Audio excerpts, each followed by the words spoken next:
I wanted to do something for Juneteenth, and then Miss Melanie was telling me that it's a Juneteenth organization that she was gonna put me in contact with somebody to talk. So Mm-hmm. I would like to know more about what's happening here in the Portsmouth side. Right. Um, but because of my platform, I travel everywhere. So And it's not necessarily a Portsmouth thing. This is just our base because when you hear about the history, also she does the Portsmouth Theatre Academy. It's a lot of other things where you'll be able to actually be in some of the reenactments. We had like next weekend. That's another thing we need to get out there. We're going to be having auditions next weekend for roles and then speaking, these plays. okay. So that's another thing. And when you learn the history here, if you just do a tour, if you took your little boy, Miss this is Chief where. Apostle Tasby, you know Chief Apostle Tasby? Oh yes. She gave us a tour here. We did her Okay, Black well, I'm History telling you, Walk. the Yeah. blood Okay. of this is where America started, right here. And when Mhm. she tells us about the contraband, where the slaves from here they rode across to Fort Monroe, Yeah. and that way they were considered free because they were property of the war from the war, and just stuff like that. So those are the things. And also, we also work with the National Juneteenth VA Foundation because we're working to make it a federal holiday. Miss World USA 2.021. We're working. We want to make it a federal holiday. Mhm. So Governor Northern, he already made it a state holiday. holiday. So Mhm. we It's a got a couple states that big did it platform, already. and it's Exactly. not Right. just a Portsmouth thing, but we want the base of it, the foundation to be here. It's the Yeah. everything because this is where and eventually one time we might end up doing something because I think first land, I don't know when they came in the ship if it swung by Virginia Beach or whatever, Yes, but that's we exactly what know happened. Yeah, right. they did Exactly what happened. over the So we will Chesapeake Bay. and we will Yeah. be able to. We want to establish it here because this is going to be the home base of Juneteenth VA So organization. We you are actually so Juneteenth VA it includes collaborations with all organizations and people, businesses Absolutely. for the entire Yeah. Virginia. I mean that's But this part is of it. this is the home. This is where the Right. home site is Right. with you here in Right. Portsmouth. Okay. Right. Mhm, Right. Gotcha. Right. Right. mhm. I mean, because when we Yeah. started 20 years ago, I mean, you were like still a baby, but it was like June who? Actually, June let me what? just tell you, I was a baby, but I was of age. But yeah, so yeah, No, so I you mean that's a lot know, of things, and then also she's doing the Portsmouth Theatre Academy in conjunction with under Juneteenth, the Juneteenth VA umbrella. It's a separate thing, but it's going to be uh, education through arts, education through the performing arts. so you remember Amfra Fest? Oh yeah. So was this in collaboration with that, or Well, no, not really. We were not really started. And well, actually, we were having the Juneteenth festival. The third week in June, and a lot of spillover from AFRAM in terms of the local people who were at AFRAM who would come to Juneteenth and so forth Okay. like Because that. AFRAM was in May. right? AFRAM was in May. The weekend, like Memorial Day. And Right, then, right. yeah, Like the so brother who comes on, I forget what channel, but he's scandalous. That's his it's No, one I of don't be the. watching TV. oh, okay. It was radio actually, but Okay. he like has a regular show, and everything like that on 103 Jams or something, whatever. Oh, one of those, okay. and he was at Juneteenth, and, Okay, and so okay. someone like him who's kind of a local name Okay, want okay. to get folks like Okay. that back. And she does know quite a few. Don't you know, like the radio people and things like that? Yeah, Mhm. like my So, stuff is my conference that I'm doing now is being advertised on .7. 95.7, Mm-hmm. 104.9, and 104.5. oh, okay, okay. So what is this? This happening? First Love Yourself Women's Virtual Conference. Okay. It's just a conference, empowerment, inspirational conference to get people, to get women in tune with finding love for themselves through connecting with spirituality. Okay. Whether it's God, whether it's Christian, whatever you believe in, there's only one God, So whatever she's you call doing that virtual. Yeah, whatever you call them, Oh, that's okay. what Yeah, it's she's gonna be doing about. that. And she has vendors and everything. Okay. So I Even on her virtual kept it platform. to 5 vendors because of time. Oh, but but I I do- so many Yeah, I got 5 that were vendors. interested. Even when Mhm. she just sent out who's interested, Yeah. she just got a long because I made the list for her. Yeah, she did. So I got 5 vendors, and then I have 5 videos. So 5 people speaking about their business Mhm. at the conference, and then I have 5 videos that will be submitted by May 6th. So that's on Zoom? Yeah, it's on Zoom.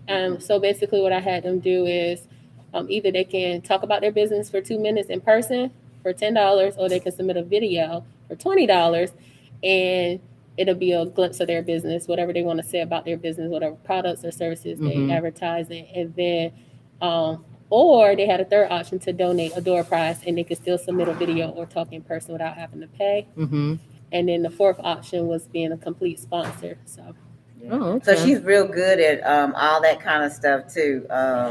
Just like, I mean, but like quickly, like succinctly putting it together. Because last year I did the Black Fathers Matter walk in a week. Oh my goodness! I literally planned that whole walk in a week, and I had like 200 participants. And I basically, the city reached back out to me and asked me, was I still doing it this year? And I just got the approval. She sent it to me last week, but I checked my email last night, and I got approval for that. So my idea, city? That's Norfolk? It's going to be in Norfolk. Okay, and we were hoping that maybe we could do something here with the permitting on this end. I hear is atrocious. So what I found out is that Pharrell last year promoted it in Virginia Beach, and it was crazy because they actually marked it on the boardwalk last year. Black Fathers Matter Black Fathers Matter too. And it was just what a coincidence, because I don't know if he knew that my walk was that same moment of the day that they had did the dedication of Black Fathers out there. Okay. And so this year, I actually know someone who has close ties to Pharrell. So hopefully, God willing, everything will. I know the spirit of the event has changed dynamically, and so I know major things is going to come to this year for it. Because so many people has been asking me about it. How can they be a part and make it more? Well, guys, we would love to have them participate in Juneteenth, because it is phenomenal. Well, they already are actually, and but it's a Juneteenth that's not really got the history right.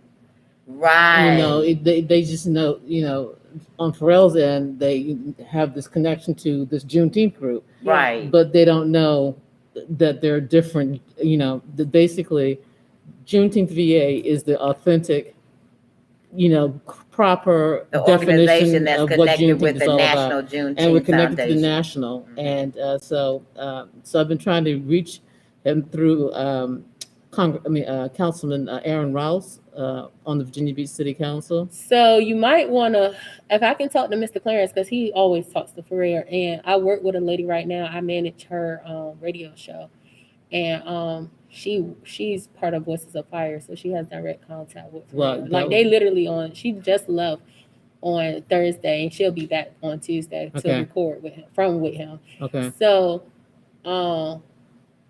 I would need more information to be able to pass to her. Let me see if I got a card. But on that same note, I know what's the girl name? Is Kim Wimbish part of this? Because I know Kim Clue. Clue is, what's her name? Lucusha. Atkinson? Yeah. Clue she knows Kim Wimbish really well, and Kim Wimbish is a good public relations person. But Atkinson, is she on the council or the She's on the school board? For Portsmouth. But I would definitely say, is she a part of the? I just spoke to the assistant city manager, Lavorce Pace, on this past Wednesday, and her name came up in terms of trying to get a Juneteenth event. The permit and stuff like that. Whatever. I don't have a business card. So who knows really, her? I think they're in my car. But what's her name? Clue. Clue knows Kim Wimbish. And I don't know exactly what Kim is. A girl who she's I think they live here in Portsmouth. I'm not sure. I know the name, but she does a lot of big events with politicians and stuff now. But she used to do community events. So that's how I met her through the Red Beak Gala. But she doesn't do it anymore. But she is a good person to probably collaborate with too. Okay. Now also Karen. What's Karen's last name? Underwood. Karen Underwood. She is also we would need to talk to her, because she knows also with the Juneteenth event, and she is going to be working with it also, actually, with the event. So she may know some of the same people that you know. Oh, I heard something about her. And she knows, because she named somebody that she was saying, she said Katrina or somebody. Katrina Freeman. I don't know. I don't know. Me but personally, I would never work with her. Okay, She scammed me out of a lot of money. And I wanted to Who is this? yeah, I didn't know. That's why when she said that name, I was like, that sounds familiar. She But I literally, would like for us to collaborate because to see, she can help with that because she can help with a lot of the graphic stuff. Like, because you'll be busy with some things, but you can you can make phone calls and do the thing, whatever you do. And Karen is good with once we like graphics.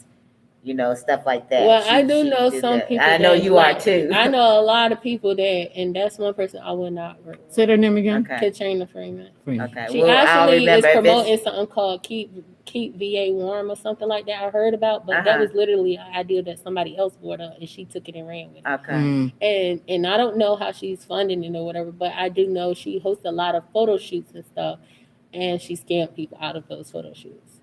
So out of the money, and I am one of her victims, and I didn't realize it until after a year later that I was being scammed because I brought it up to one of the photographers that thought that he was doing this stuff for free, but we're being charged for something that he was doing for free. Oh wow! Yeah. But anyhow.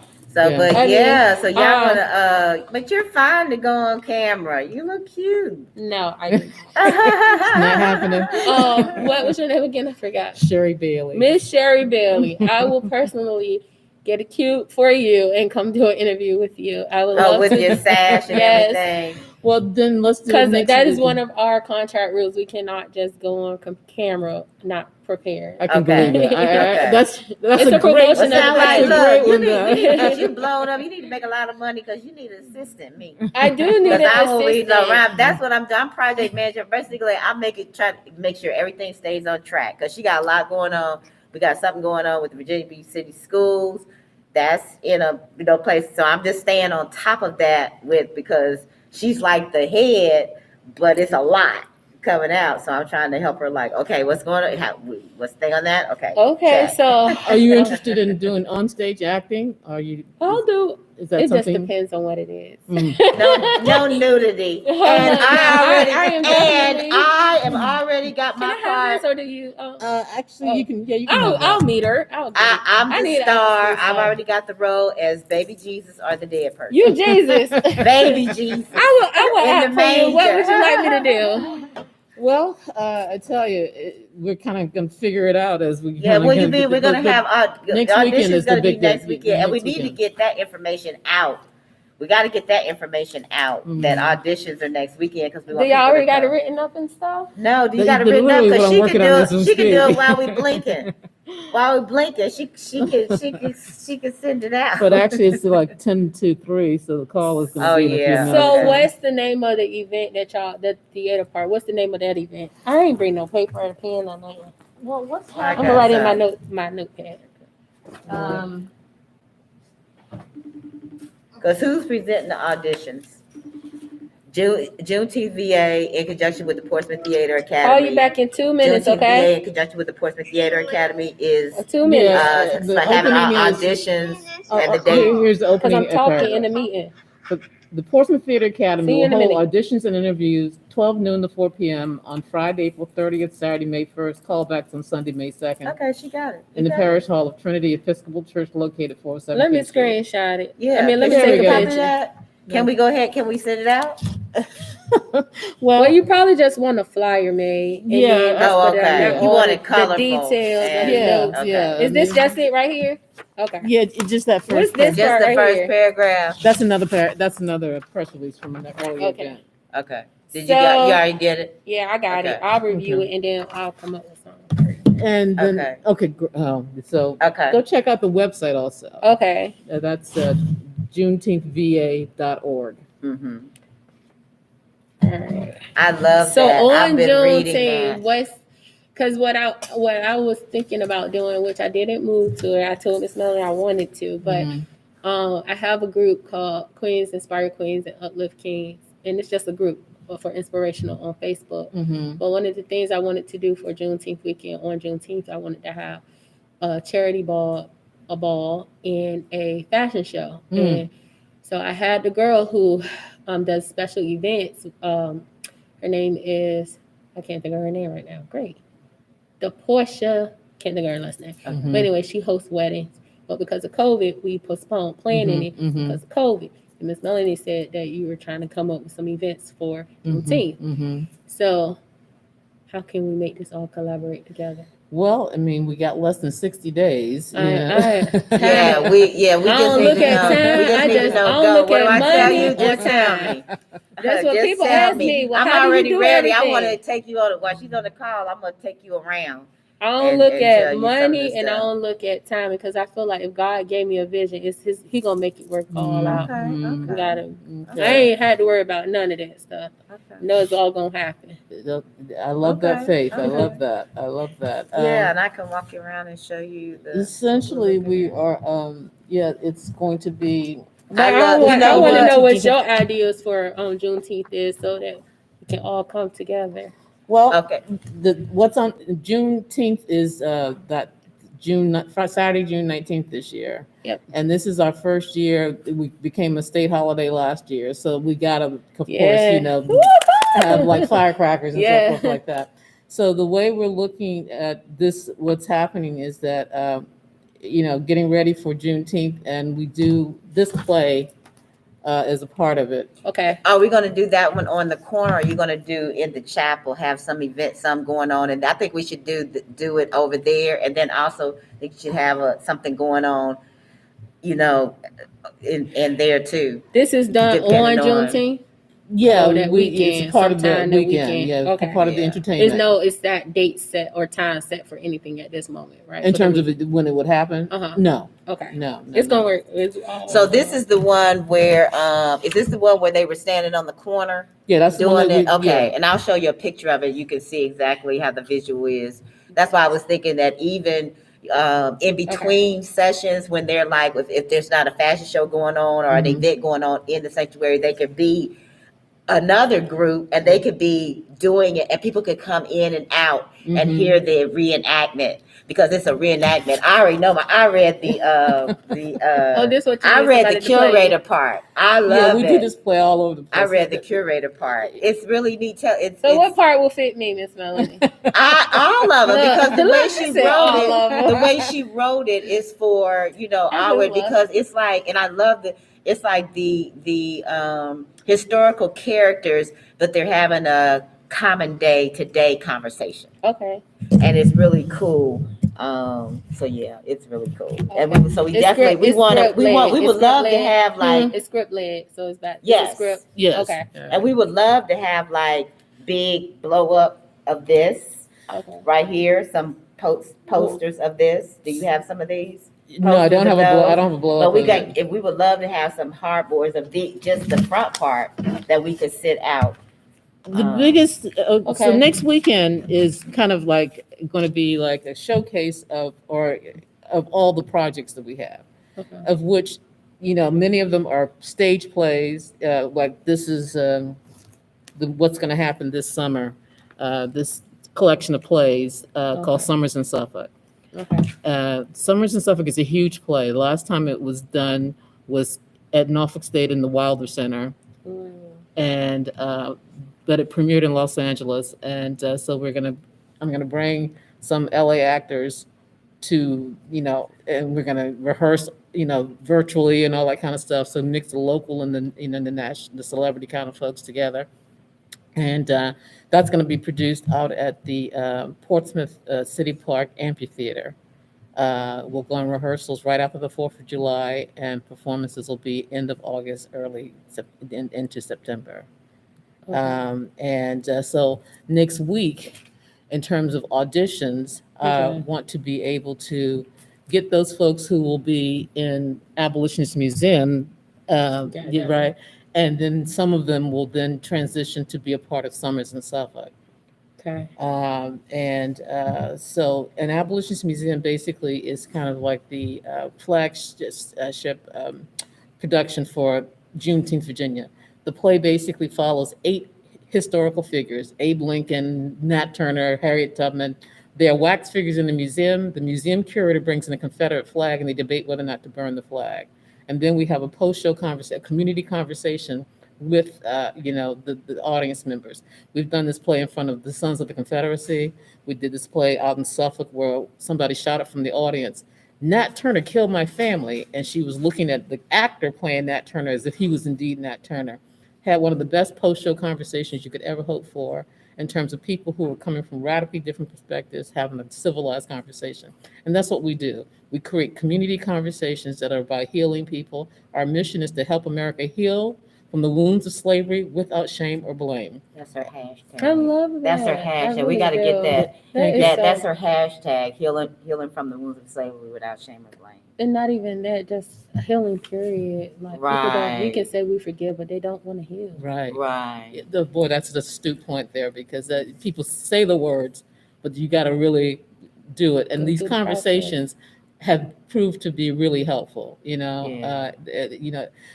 It's a step in the right direction, and so that's what one can communicate to people in terms of what we're doing. I think it could be really big, and I think this could open up nationally. I think it could get national recognition. I really do. Well, so working to see Juneteenth become a federal holiday exactly kind of dovetails right yeah, into and I that think work. if we hear where And it's that's almost another- like the birth of slavery, so Right. I think that we really could be pivotal in helping it become a federal holiday. I think that I think, like I said, I think that we can get national exposure with Maliqua and Karen and me running around catching the pieces and making everything the pieces.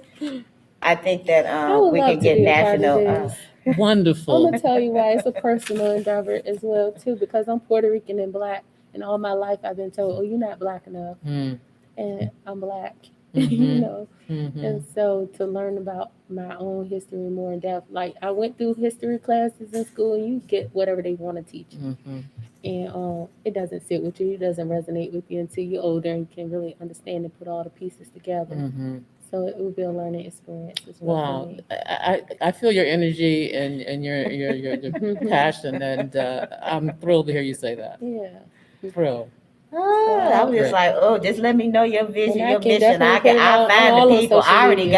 got So- look, You Miss know how to do Angela. that. Yeah, I got that has been a mystery to me. Okay. Yeah, I can't wait till Karen. And like I told you, Angela, she's like, if you want to do like we come with even for the Juneteenth for African dance Mhm. Yeah. presentation, she already got the Oh. person to do the chorus. She's already ready. She's like, she's already ready. We got that. So it's 3:00, so I need to get on the So call. you back log in on. on that. I'm gonna take her around Okay. and just give her an idea Okay. of what's going So these on. are the two plays that you definitely want to make sure that it's happening for Juneteenth weekend. Anything else particular? Well, I want to. I'm trying to make this press release kind of like give an overview of what the season will be through this point through December 31st. Okay. Or January 1st, really, because that's when the Emancipation Proclamation was signed. So we did an event this past fall called 12 Days of Turner. And that was essentially, Nat Turner was captured on October 30th, given a trial, and hung on November 11th. So that 12-day block becomes, our time to just kind of study all things Turner. And I believe that the Nat Turner insurrection in 1831 was the first battle of the Civil War, and that the war went all the way through 1877, which is when the federal troops were pulled from the South and allowed the rise of the KKK and Jim Crow. Oh my God! I love she this. got me watching. I Let me just tell love you. this. So- She got me. I was talking about you last night. I was like, I love it. Sherry Bailey, you will not have me watching Because, C-SPAN. People Girl, think you know what they pageantry said? and They stuff, said- beauty queen. This wait, is down. But I love it. they said that in Maryland, when they went up there and that overturned help for Lincoln for the Emancipation Proclamation to be passed, for Lincoln to be voted into presidency, because the people up there, they was like, they voted no. It was the troops that came back from the Civil War.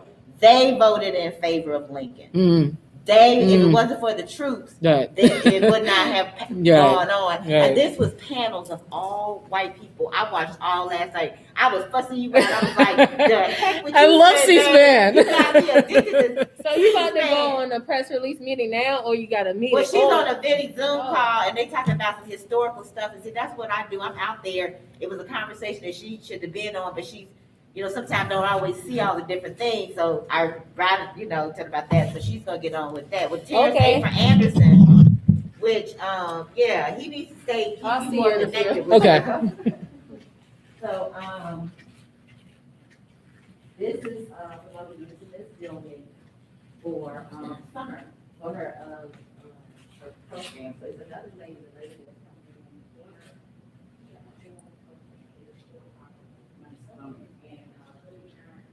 Sure, I'm going outside and get me some wood out of the car, out of my car. Okay.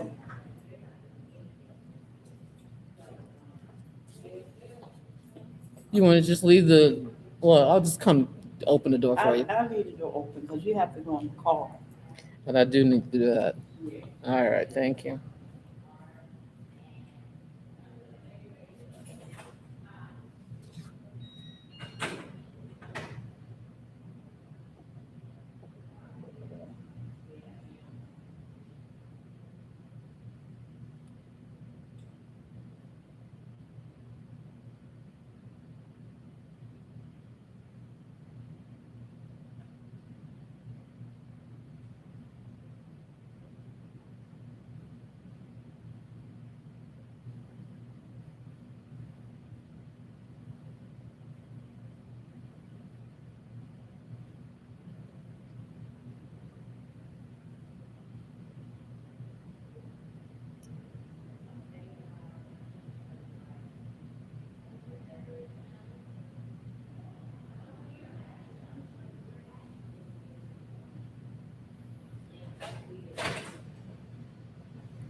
I can't figure out how to get to this call. I guess it was on Facebook. It's a Zoom call? I think so, yeah. You got Zoom downloaded? Go on Google Mail. Go to Gmail. Go to Gmail. Okay. Mhm. And see if you got a connection. Gmail.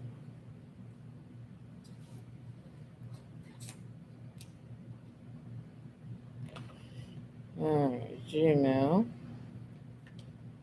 See if they emailed you a connection.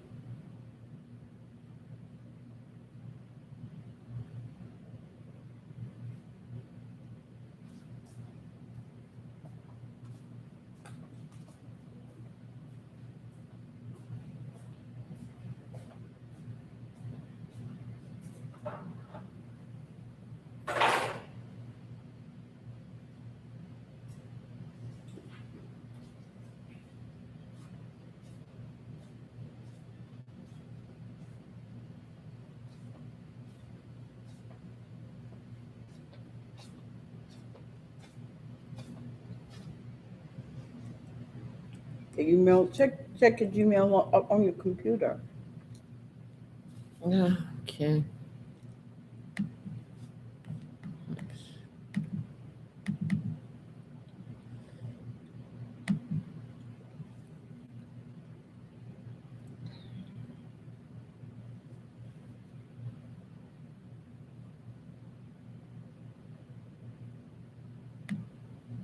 You got any mail from them?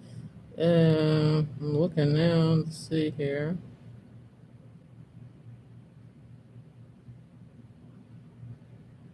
I don't see anything. Let me see. Let me put Terrence's name in there.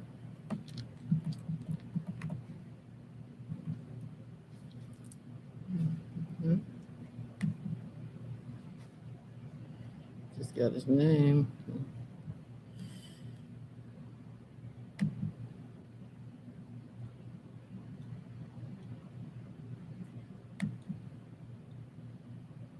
No, I'm not.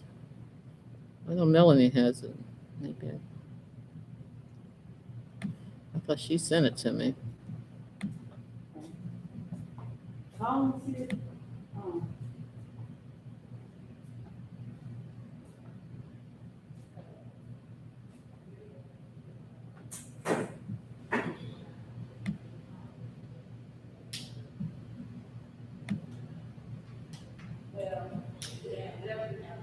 Hey, Melanie. Melanie. Mm. How come I can hear her? She can't hear me.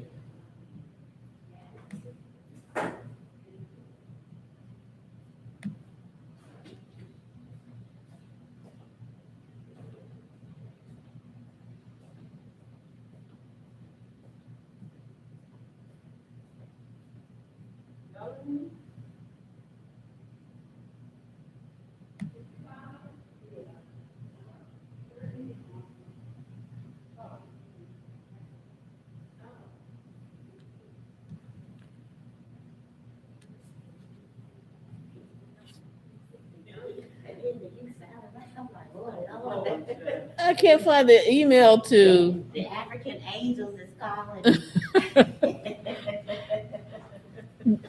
You sent me the link, or did? What's the deal? Let's see. Let us see. Okay. So Miss Melanie, you Miss Sherry's assistant. Yes. Oh, I'm everybody's I love Miss assistant. Melanie. And I love it. I'm everybody's assistant. But look, like I was telling, okay. Okay, yeah. I sent it to you in a text message. Oh. Yeah. And it just said yes. So when you hit it, and then you can put the link up from there. Text me. There's so many ways to Yeah. get to where you need to get to. Huh? I know. I try this out. Yeah. So, and I sent it on the 22nd. Okay. I know. I was so excited that even after I've talked to you, I've been Oh, here we go. and then I called her, and I was just like, "Are you ready?" After talking to Karen too yesterday, even with Karen's program. So I'm just helping Karen, like, we just make sure we got everything explosive. Yes, weekend. That's what I see. But I'm like, I'm tight, y'all. I ain't that type of assistant. Okay, so I've got this. Okay, so go right down. Right here. Yes, right there. Wait a minute, did he click on it? Yeah, Go back, maybe you didn't click on it. how about that? Let's see.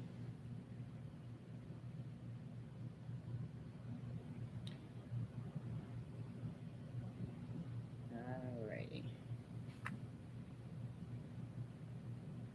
Join event.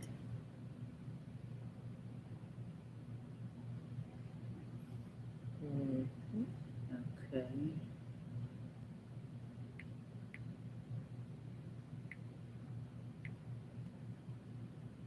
I did it. Did you see the flash mob dance that I did? Yes, that you sent me to tagged me to on Facebook. Yeah. I seen it when you posted it. It was Oh, nice. my You know, God. I love that. I just kind of play it every day since then. It's like I told him, I said, whatever I do, we don't have no stress. No That's why I'm gonna talk to you on Tuesday and Wednesday. No stress. Yeah, I tell you something. It's pruning season for a reason. Yes, yes. Okay, you in there? I think so. They can see you or no? I'll And join audio. join audio. Wi-Fi or cellular. Okay, you can hear. Great. They probably got you. Okay, you're muted, and they can't see you. That's okay. All right. I know I don't get on the visual unless it's absolutely necessary. Yeah, I forgot.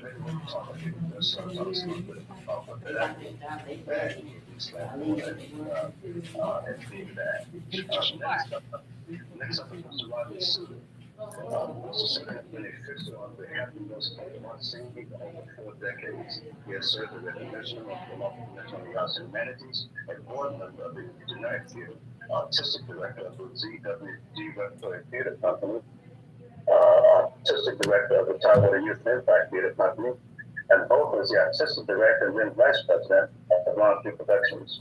He has appeared in Virginia State Company productions of Fences, The Odd Couple, and A Line in the Sand. Monarchy Productions, The Elephant Man, Sidney Monty is Dead, and For the Love of Jazz. Virginia Repertory Theatre Productions of T-Bone and Weasel and The Boys Next Door. and the narrow actors theaters, creation of the world and to the young, gifted, and black. Mr. Suter's directed credits include the United Theater's Seven Guitars and Hair Today, Gone Tomorrow, ZWD Reps, Sam and Yam, Fences and Hunter, and Elevated to the Top, which he also wrote for the Rainbow Players. Film and television credits include Heartless, Red Band, Psycho Kickboxer, Ghost Stories Found in Flight, the new detective series, Blind Vision, Mother's Day, America's Most Wanted, Tracks, Clubhouse Kids, and The Lighthouse. Mr. Suter has also worked in radio, serving as a programming director and a producer. He is the author of the book 20 Little Prayers in Jesus' Name, and will soon be releasing a new play. Again, ladies and gentlemen, Mr. Rodney Suter. Next up, hello everyone. Next up is Mr. Michael Anthony Lamel. Mr. Lamel is an American actor, producer, singer, musician, composer, filmmaker, voice talent, and entertainment entrepreneur. With more than 35 years of professional and industry experience in television, stage, film, and music, he has worked with such notable artists as Spike Lee, Meg Ryan, B.B. Winans, Lynn Turman, Stephanie Mills, Melba Moore, Dawn Lewis, Cassie Davis, Tony Terry, Tim and Daphne Maxwell Reed, Jamal Moore, April Marcel, Crystal Simon, Yoga, and Queen Esther Merrill, and more. His film credits include Troop 491, The Adventures of the Mighty Lions, Nothing to Lose, Quackers, and The Fifth, to name just a few. Mr. Mel State. I'm losing. Mr. Mel State credits include Five Guys Named Mo, A This Had to Talk, Big River, 42nd Street, Oliver, Crown, Children of Eden, The King and I, God's Spell, Once on This Island, Truth and Freedom, The Crucible, Lucas Avenue, Harmonetti, Annie, and many more. There's also an award-winning writer, having appeared in more than 100 performances of his original one-man show, Judgment Day, with Charlotte Matt Turner. His distinctive voice has been heard in voiceover work on ESPN, Fox, Cox Cable, and for the NBA, Kellogg's, and the Gigunda Group, whose clients include American Idol and Shaman. Mr. Lamel is the president and CEO for the Mel Group, LLC, an entertainment company that specializes in all aspects of film production, theatrical production, live concert, audio, video support, artist management development, and show day consulting. The Mel Group also mentors at-risk group and a film and photography initiative PNC called Point, Aim, and Shoot Studios. He is a proud father of three, Reagan, Micah, and Michael II. He thinks of their history with their mind too. He lives between Virginia, New York, and Europe. Ladies and gentlemen, Mr. Michael Anthony Lamel. Hello. Mike. Hello, how are you? Good to meet everyone. And hope to engage you. And last but certainly not at all the officer is Mr. Anthony Mark Stocker. Mr. Stocker earned a Bachelor of Arts in Theater from Alabama State University and a Master of Fine Arts in Theater Arts from Vanderbilt University. He is the director of the Drama and Theater program at Multiple State University and artistic director of the NSU Theater Company. He just finished a run in the Virginia State Company's production of August Wilson's powerful autobiographical one-man drama, How I Learned What I Learned. His previous VSC credits include stellar performances on A Christmas Carol, The Stars That Are, The Wiz, I Sing, The Rising Sea, and The Tempest. Under his leadership, the NSU Theater Company has become Virginia's most nationally recognized collegiate theater program. And for the last 5 years, America's #1 most nationally recognized HBCU theater program. National awards include the Kennedy Center American College Theater Festival's Distinguished Production and Performance Ensemble Award, and the Distinguished Performance by an Actor in a Play. We're gonna rock around so I can show her the front. Okay. Production of the Brother Sides, Because of the gate fee. which was total over more than 1,500 production incidents of the festival that included more than 200,000 students nationwide. The Kennedy Center American College Theater Festival has also honored Mr. Sparker with multiple American Institute Awards for excellence in directing, for his productions of Top Dog Underdog, The Brother Sides, Black Nativity, Ohology, and The Color Purple.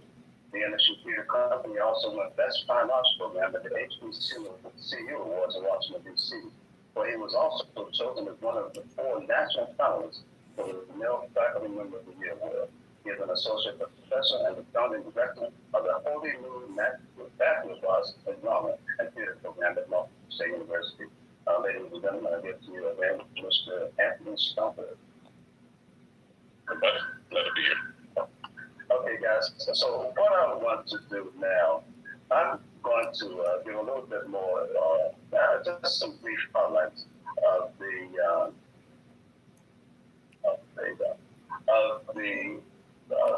some little known choice morsels of African American theater history, as well as the role that having those played in the creation of American theater in general. I think some of this information would be surprised about.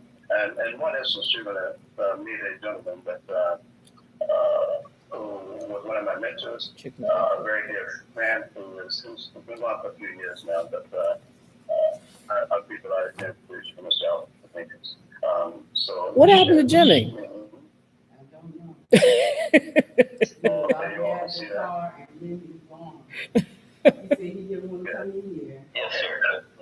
Any conversation about that? Okay. We haven't really began with the Apex Theater, which is at 1010 Church Street, Norfolk.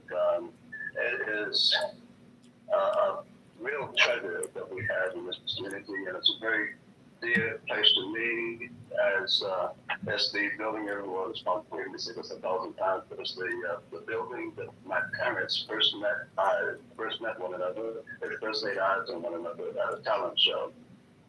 And also I had the great pleasure of meeting the son of the gentleman that designed that building. And I run a couple of theater companies up there. So the Crystal Statics Theater was designed by 26-year-old African-American architect Harvey and Johnson Sr.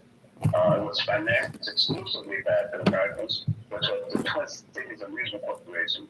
The Twin Cities at that time were Norfolk and Portsmouth. Construction was completed in 1919 and named for Crystal Statics, an American patriot who was the first person to die during the Boston Massacre. The Grand Drake at the Attics depicts that scene, and again, that's what that scene is there. It's certified as a National Historic Landmark by the United States Congress in 1977. It has hosted such African-American entertainment legends as Duke Ellington, Nat King Cole, Red Fox, Ella Fitzgerald, Ruth Brown, Ed Elliott. So Gary responds on a galaxy of other stars. The first play to be staged at the Attics was the musical that happened in Harlem, which opened in the theater's very first week. This is happening on Sunday, April 25th. That the Zoom event that Terrence is hosting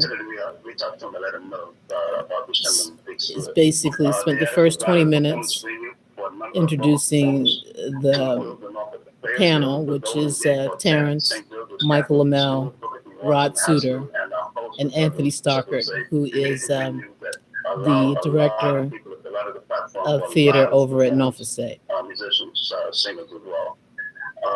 Brittany Harris was the first face I saw when I joined the Zoom meeting, but she was not, or maybe she was introduced at the top of that. I came in about 10 minutes into the whole thing. Okay. And so I am I'm on mute on the Zoom meeting, but I'm recording for our Without Shame or Blame live YouTube feed. And I've just met a young woman who Melanie has brought onto the team, and I can already tell she's going to be phenomenal.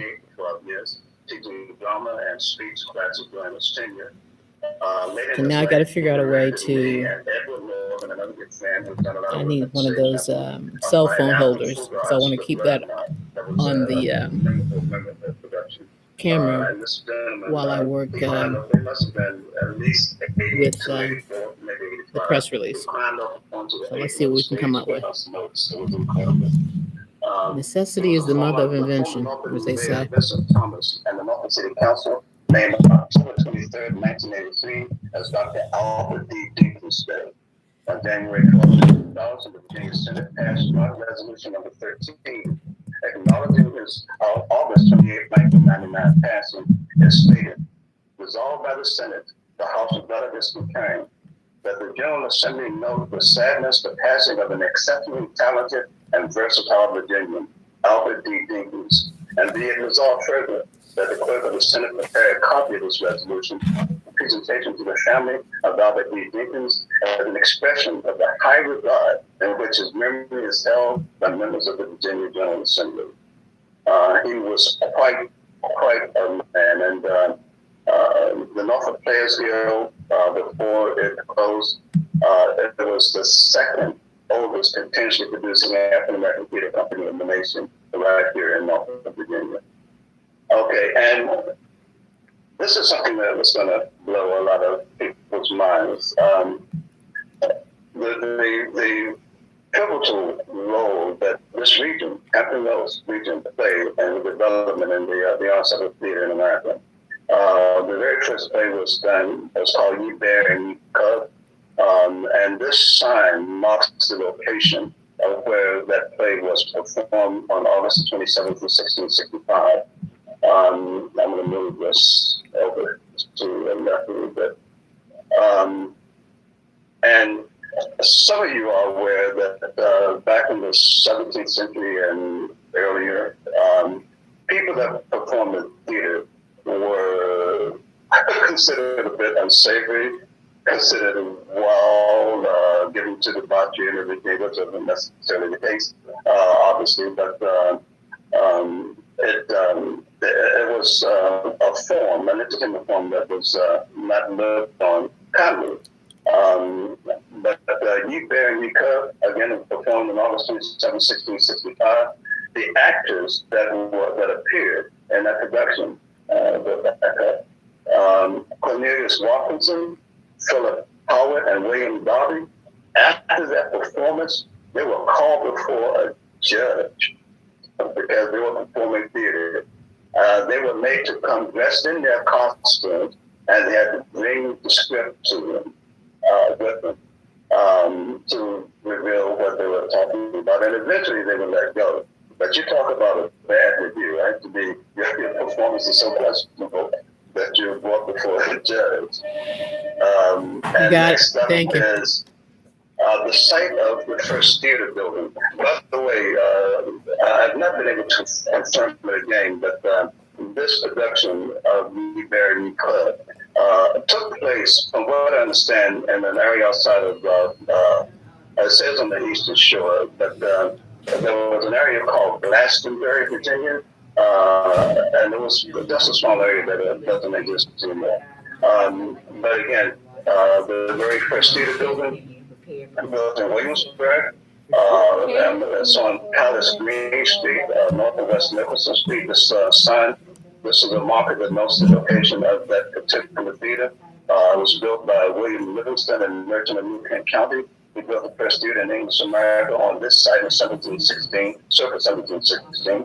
For 3 decades, a company of actors entertained audiences at the Playhouse, they call it, with the latest successes from the London stage. In 1725, the city of Williamsburg converted the frame structure into a municipal hall. The building was raised circa 1770 after construction of the courthouse on Market Square. Now I'm going to share something with you, another person that you probably have not heard about at some point in my well, I'll come to him in just a second. I'll tell you about this one.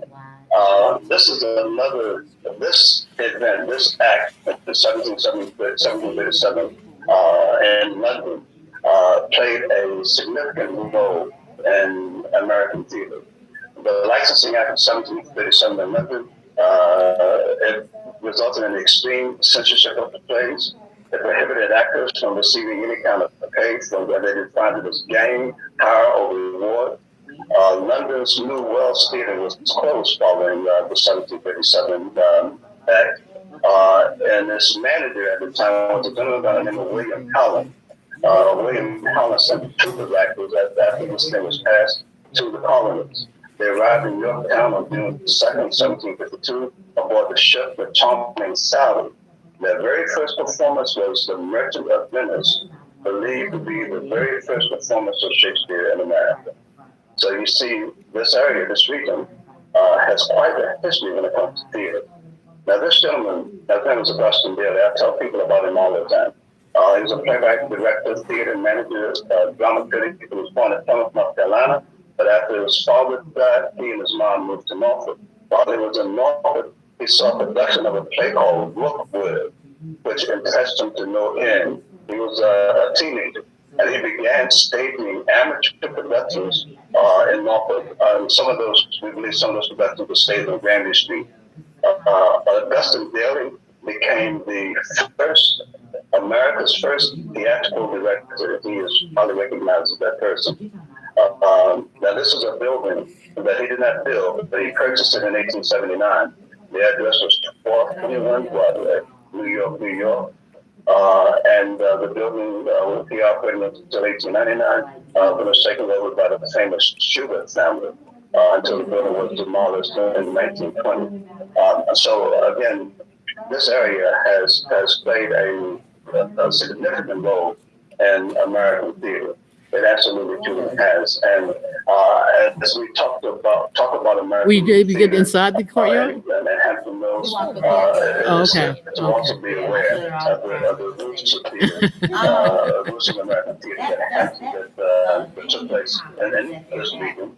And so I just wanted to share that information with The who now? and I hope you find it interesting and insightful. So what I like to do now is get into my question. Yeah, they're going to be in here the week before. Yeah. And No, they're going to be in the previous week. That'll be their last day. Just, you know, just let us. Oh, it's a whole week. It's a whole week. It's a group of. Because we're very anxious to. I think it's like a group of artists, like painters and so forth, like that. Before we get into these questions. There's, they're painting or they're selling? One thing I just like to share. Oh, they're painting. Yeah. Okay. There is a Okay. that has joined us. But somehow or another, that we should engage them in terms of what we're doing. Yeah. Okay. Ron Stokes is the founding director of the Jeanette Theater. And he gave me a job, my very first theater job with this. I was employed with the city of Norfolk, and my job was to write, produce, direct, and act in plays, as well as I ran the children's theater company called the Open Door Repertory. And Ron, thank you so very much again. The thing that's kind of noteworthy about that from our own personal experience, I first performed on stage at what is now the Harrison Opera House, in the back end of the Harrison Opera House. At that time, it was the Norfolk Municipal Arena, which happens to be where the Jeanette Theater was, on the side of the arena. And we performed on the side of the arena, as well as we did some main stage productions on the Center Theater, now on the main stage of the Harrison Opera House. But that was where I was first introduced to the stage by the school that I attended, St. Joseph's Catholic School. As a private school, there was always a need to raise funds, so we would do these huge commencement events. There were fundraisers held at the Norfolk Arena. We would order costumes from California, and I performed in a number of different performances there. One of my favorites was dancing to Tuxedo Junction. I was wearing a royal blue double-vested sport polo dinner jacket with white buttons, white pants, and black patent leather shoes. I was the bomb. So as I come full circle, I first performed on that stage. My first performance on stage was at the Norfolk Arena, and 22 years later, I come back to the Norfolk Arena with the program Driving Theater. So again, I don't know if you know all of that, but thank you. So guys, a little bit of your own background, please, for how each of you began, and we started with ladies first. Let's go with Ms. Brittany Harris. Yeah, thank you again, Terrence, for that great comprehensive history of theater in this area. Speaking of that, like that's me, born and bred right here. Attended hurrah players growing up, went to Booker T. Washington High School, have done workshops at the Addicts Theater, all the way through the Virginia Stage Company. ODU alum of that, my BFA from there. And my background comes in this idea of using the stage as a very transformative space.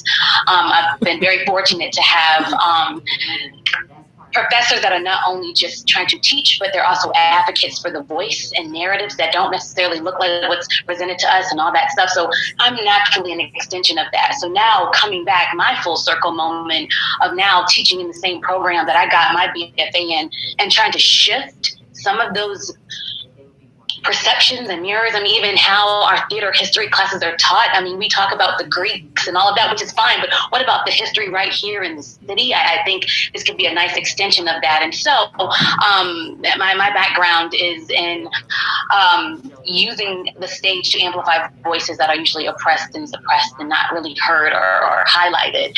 And it's so funny, you asked us, what was that event, that moment that shifted that for you? And I had the luxury when I went to VCU for a short stint, and I was under Dr. Tanya Pettiford-Waite, and she directed us in For Colored Girls, and that was the true sense of ensemble that I learned from that experience. And not only that, this idea for understanding that narratives don't have to be told through the voice, it can be told through the body, it can be told through various forms. And I then adapt that kind of methodology to like devising pieces that doesn't necessarily fit into a box, but let's break the damn box down and create our own.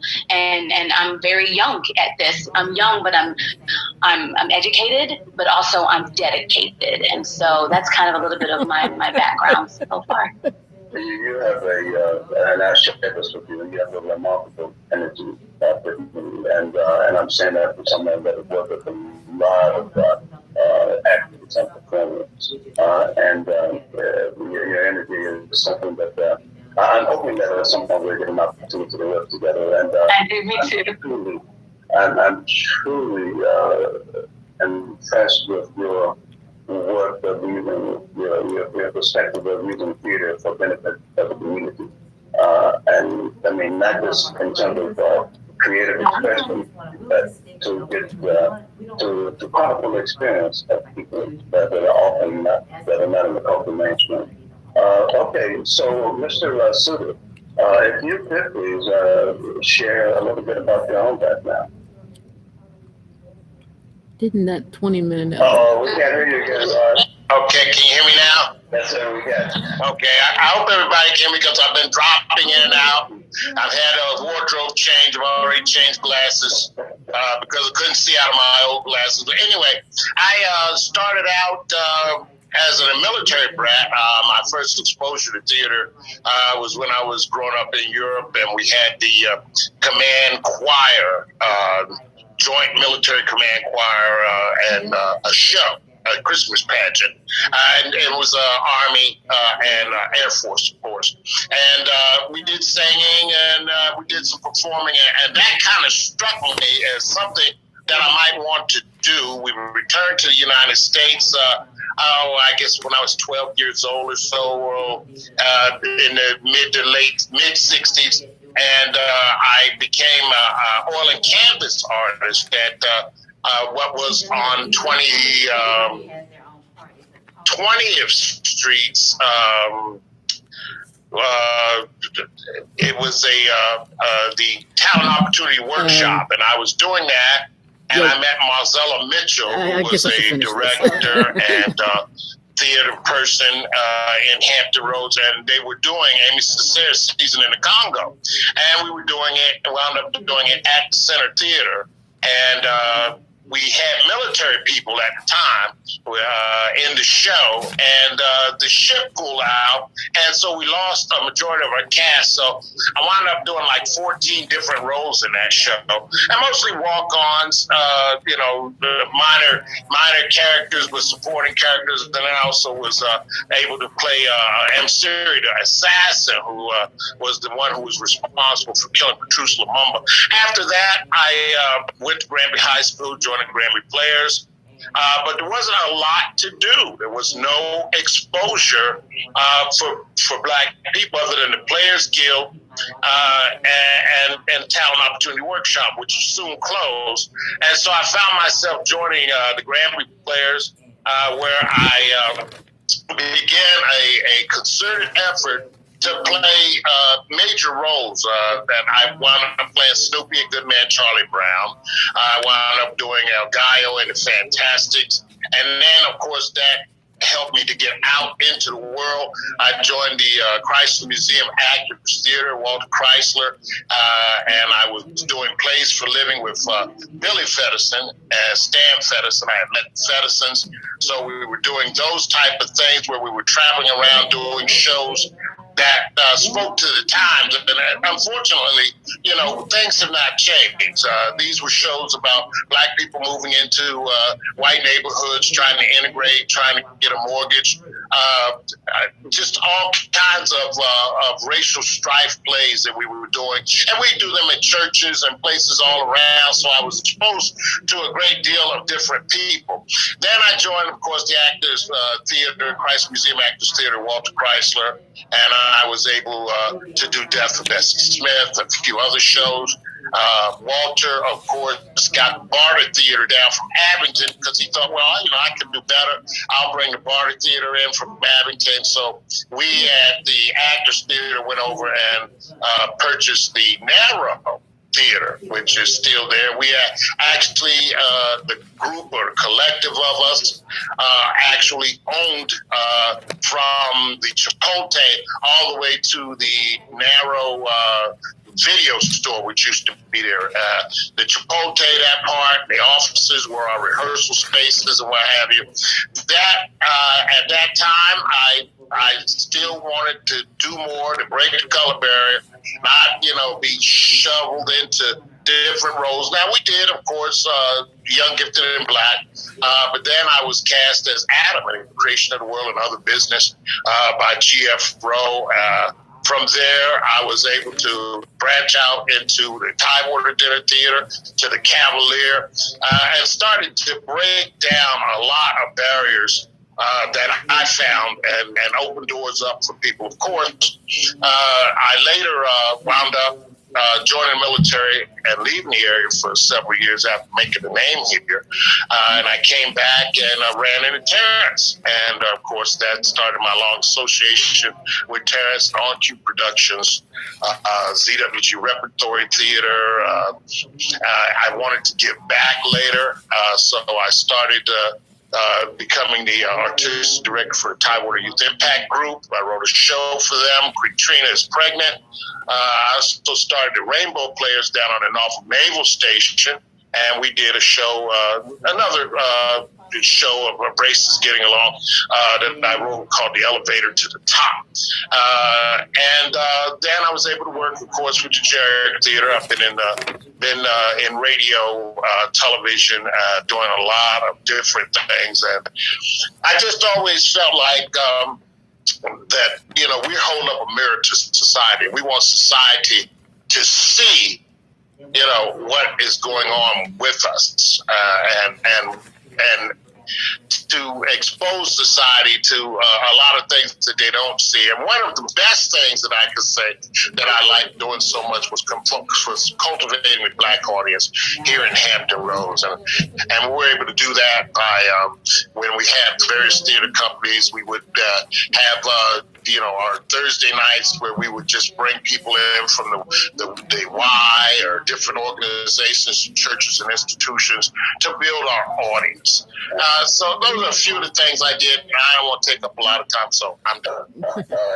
Thank you, Rod. It was a pleasure having met you back when we were running On-Cue Productions. We're going to move that along here. We have a bunch of questions for you guys. Mr. LaMelle? We talking about some of the stuff because she's going to be doing the plays. And, Yes, sir. Yes, sir. I'm here. He said that I know we got to get Did you get the question? That's what we're in. Yes, talk about myself and my contribution. Your background. Yes, in my background. I am, I would think the novice here. No, it's a position that I take. Oh man, no way. Because Rod is like a superstar, and then Brittany is always a win for the home team. Always. I've always enjoyed working with her. She's amazing. Unfortunately, I haven't had the privilege of working with Dr. Stocker yet. I'm looking forward to it because he's come and taken the world by storm. Yes. So, yeah, I am a native of Norfolk, Virginia, which is suitable for this conversation, I'm sure.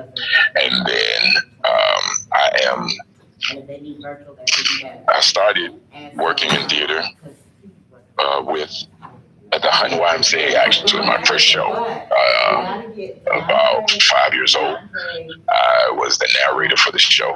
I memorized all the lines. And as my mother would tell it, I had somewhat of the same voice.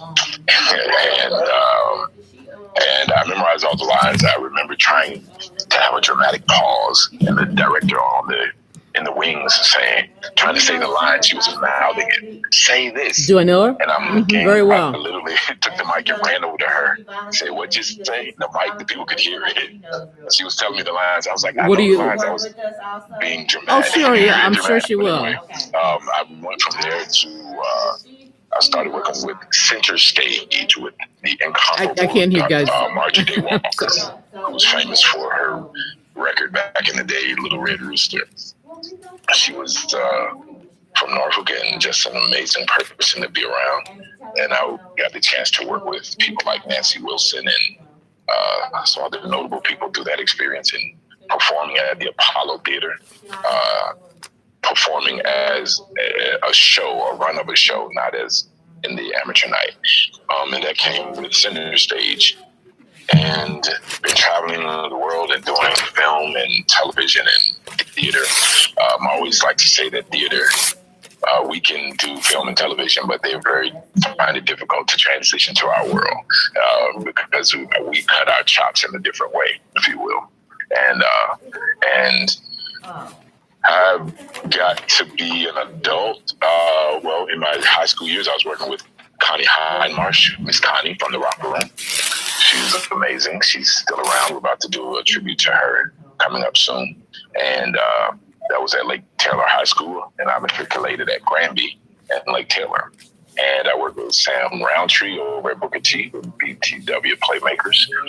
Then I started working with Robert Wynn Jackson over at Norfolk State University, and Deshara Rainey. A very interesting, awesome time when I saw, and Vincent is on the line. Yes. I got to meet Vincent through Terrence. Actually, I was about 14. I did one of Terrence's shows. We traveled around, and I was kind of a man child, if you will, with all these adults. And I was just working.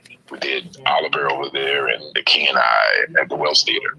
The King and I and a few other wonderful plays. And I started traveling around. I went to Richmond doing Theater 4, second largest traveling theater company in the country at the time. This was in the late 80s, early 90s.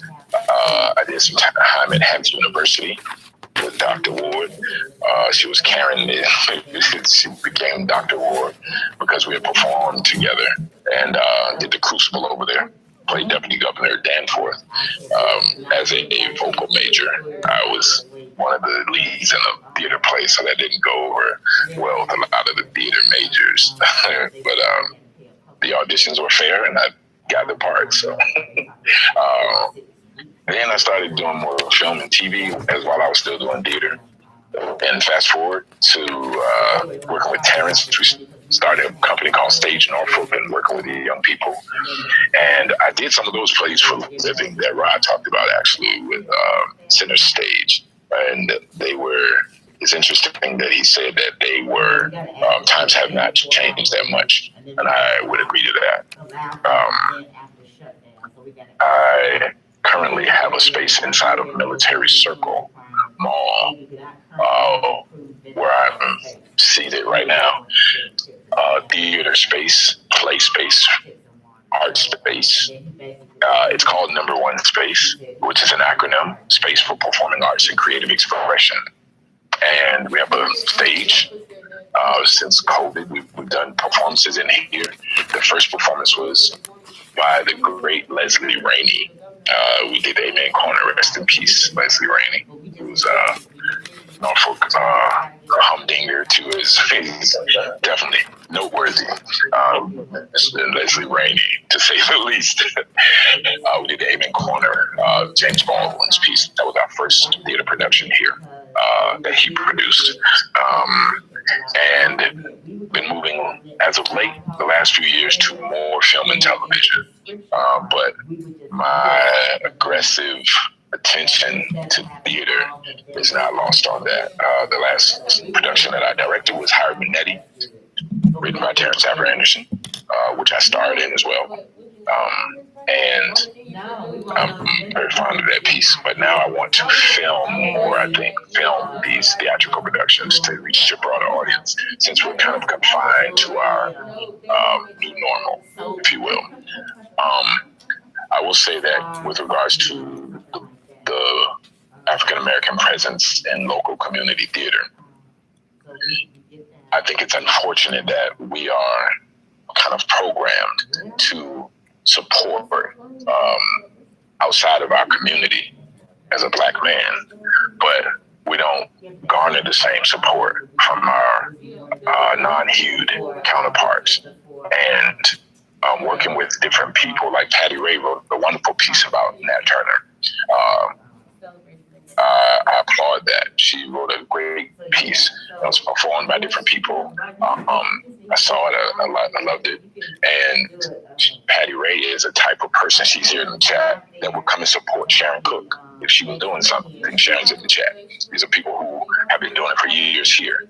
But unfortunately, I find it difficult to bridge the gaps of communities from these across the tracks, if you will. And how do we do it with not so much of a concerted effort that we have to do that and we can't concentrate on the piece? We should just be collectively trying to support each other. And I think it's a matter of programming, because we're doing excellent pieces here in the African American community. The platform that Mr. Stockard has, Dr. Stockard, is he has the platform of Norfolk State. He is able to do it on a national level. That is amazing, because as he progresses and wins, then the home team wins, because their light is shed on that. However, let me stop you for a second, Mike, because you're getting into some of the questions that we're going to be asking. Oh, I'm sorry. But that makes for a perfect segue to at the start. Michael, thank you. Yeah. And as always, I've known you for I don't know how many years. Mr. Stockton, if you could tell us a bit about your own background, how you got started, and so forth. I was always into the arts. I played saxophone. I was in boys ensemble. There was a thing called self-expression teen theater. We went to all the high schools and junior high schools and did drug prevention story skits that we would make up. So it's always been a part of what I've done. But I did not go to college. I did not formally train or study anywhere until I went to undergrad. And I was an English education major. I'd always done it in my life that way, but never formally. And we had to take a drama and theater class because, most of the English teachers are the ones who are burdened with the task of doing theater in high schools for the most part. And my teacher, Dr. Tommy Tania Stewart, she's an actress of note in her own right. And we had to do an exercise in her class. And she said, "You should be a theater major." And I was like, "I'm good. That's okay."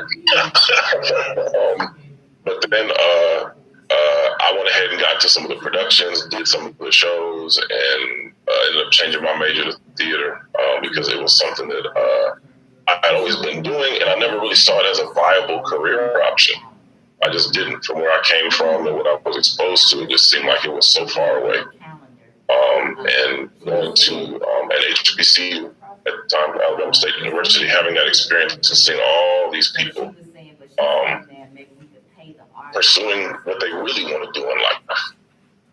Inspired me to take the leap. So I did. And then I studied classical theater at the Alabama Shakespeare Festival for about a year. Then I went to get my graduate degree at Brandeis University in Boston. And after that, I went to New York. I worked on Broadway and television, film, and regional theater. And being exposed to a lot of Alabama, being an Ohio native originally, I was called and asked to take over Aldridge Repertory Theater, which is, at the time, was the only still remaining African-American theater in the state of Alabama, besides Tuskegee Repertory and another organization. But it was in the heart of downtown Birmingham, and much like the Attics, they look almost alike, to be honest. I'm convinced that the architecture and the similarities are just striking. Colors of the floor, materials of the floor. I'm sure that across the country there was design, but that was the first thing that struck me when I came here to interview for the job at Alabama State. At Norfolk State, was the Attics. I was like, this is wow, okay. But I did the work there for a while. My undergraduate teacher, the same one who said you should be a theater major, asked me to come teach at Alabama State. So I became faculty there for a while, and was teaching and working and directing there, much like Brittany at ODU. I had gone back to my stomping grounds and was honored to be teaching alongside the faculty who brought me up in theater. And then this position at Norfolk State came up. I had a little short list of things that, if the opportunity ever came up, that I would take, and this fit the bill for all of them. And I put my name in the hat and came to Norfolk State. At the time, there was not a theater degree. It was an English degree with concentrations in performance. And I wrote the curriculum and followed it through for university approval, then SHEV approval.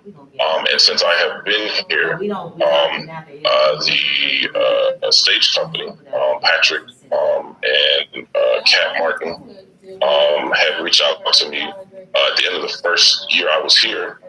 They had heard what was going on at Norfolk State with the productions and whatnot, and just wanted to meet. And I was performing over there. I asked for my students to be included. I am a big proponent of bringing students, giving them the opportunities when they are right for those roles. Open to it, and that relationship has been cultivating. It culminated in our production of The Wiz. That was our first official co-production, and we've been doing one pretty much every year since then. Public Works has started, and we're doing things with that division as well. And I still work as a director, as an actor, and that's what brought me here. I am a strong proponent for training the next generation of students of color who are in our field. I would say that my background sort of motivates me is my own experience. I've seen 5 million plays before. I went to Stratford and saw a show there, but I was in undergraduate school. The first time I laid eyes on Black bodies on stage in an all-Black cast, and it just, there's something about seeing yourself in a space that says you're welcome here, that you can be here. And Mr. Wilson and Miss Susan Lloyd Parks and all the other acclaimed writers, Miss Hansberry, they were unfiltered. Not only were they Black bodies on stages, but I know these people. This is not tempered for white audience appeal. This is legit. And perpetuating that authenticity, the voice of where I come from, what I know, what our students do, where they come from is of the most importance to me at this particular time. Thank you so very much, Anthony, for sharing that. And you mentioned the Aldridge Theater. That is no doubt named for Ira Aldridge. Yes, sir. Can you tell us a little bit more about Ira Aldridge? Absolutely. Ira Aldridge is the namesake of Aldridge Repertory Theater. It's also the name of Howard's Theater, their physical structure. He is a legendary classical actor of great note. America couldn't handle this strong, space-taking black man in a lead role. And a lot of discrimination happened because of when he was born and what was going on. And he had to leave America. He didn't have to leave New York. He had to leave America to get his dues, like many of our artists have. You know, we just finished doing the Colored Museum, and then there's La La Amazing Grace, right? Can't get no love at home, but is this star in other places in the world where her skin color did not shift or dim her light. And Ira Aldridge was one of those people. He is considered to be one of the first in our era in modern, America to be a Shakespearean actor.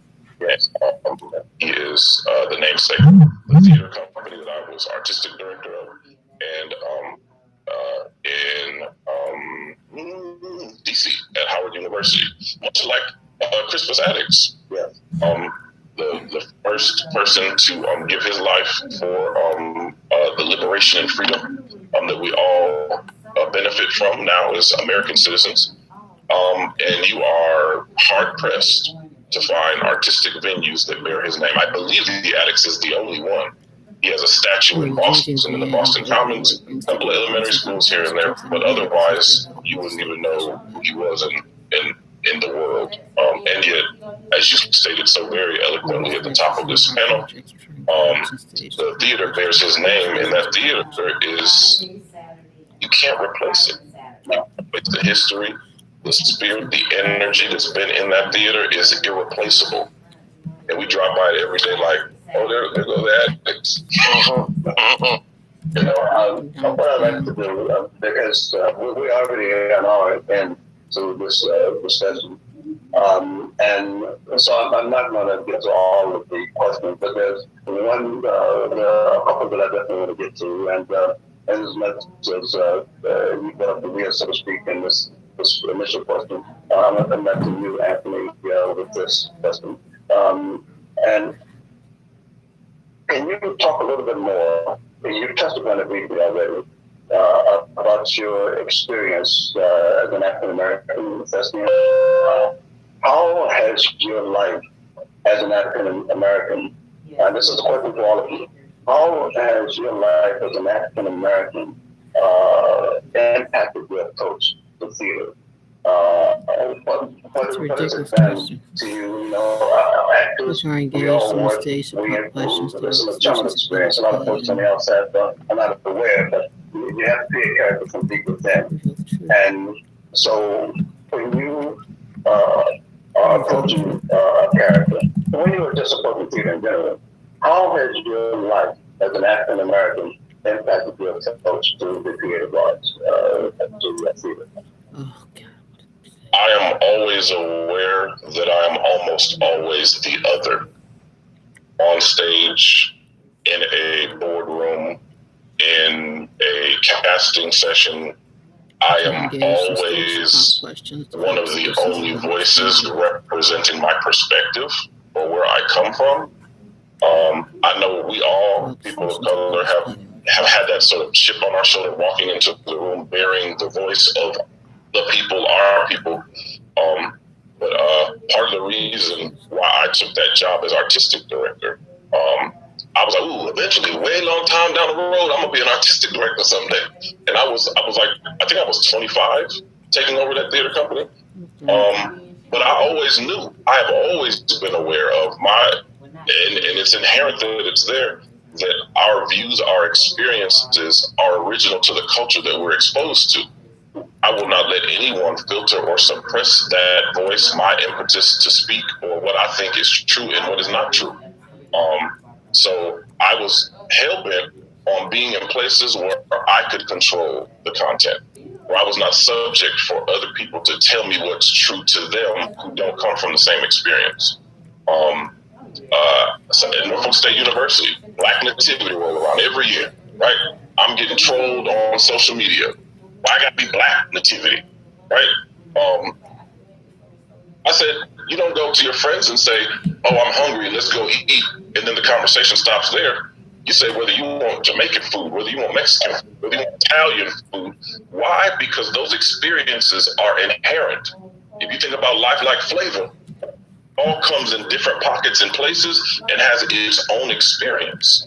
And my entire existence as an artist, as an educator, as a person in the theater world, in the entertainment industry, my first conversation is always making sure that things are in place so that authenticity can happen, so that voice cannot be filtered. And I will participate. If I know that there's going to be judging done to make it the populace, then I won't do it. August Wilson himself says that one of his least favorite shows is Fences. But it was when all the producers and Broadway and the Pulitzer pressure was there, and he had to make compromises that he felt was dishonest and untrue. And eventually, when he gained his power, he used it to say, well, then I ain't writing another play.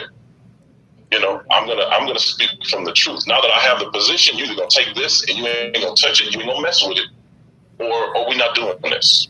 And I have taken his lead in that.